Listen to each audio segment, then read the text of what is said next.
doesn't want you to have needs because she's trapped in the mirror, and the only one who's allowed to have needs are her. But she only has symbolic needs to fill in for the missing real needs. So she's going to turn to you as a symbolic need of her mother. She's not in any place to give love because she's still trying to fill in for the missing real need. So she turns to you as a symbolic of the mother. So she's not going to give anything. She's just in take mode all the time. Jesus Christ. So because she's in take mode, she doesn't want to see that you have needs of your own. The only needs are her needs, not your needs.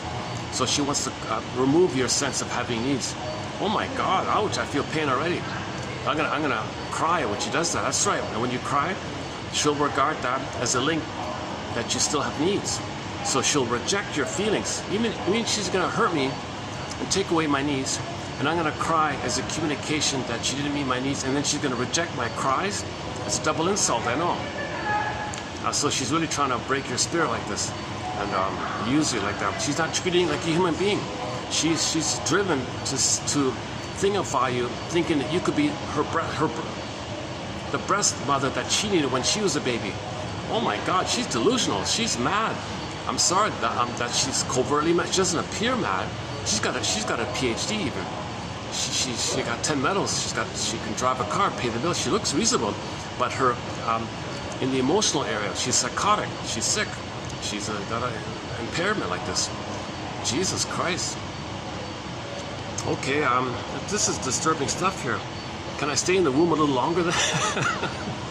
Oh, baby, that's the funny thing you say that, because there's a well-known joke that said we spend the first 9 months of life trying to get out of the womb, and the rest of our lives trying to get back in. What does that mean? Well, you're not going to get your paradise needs met.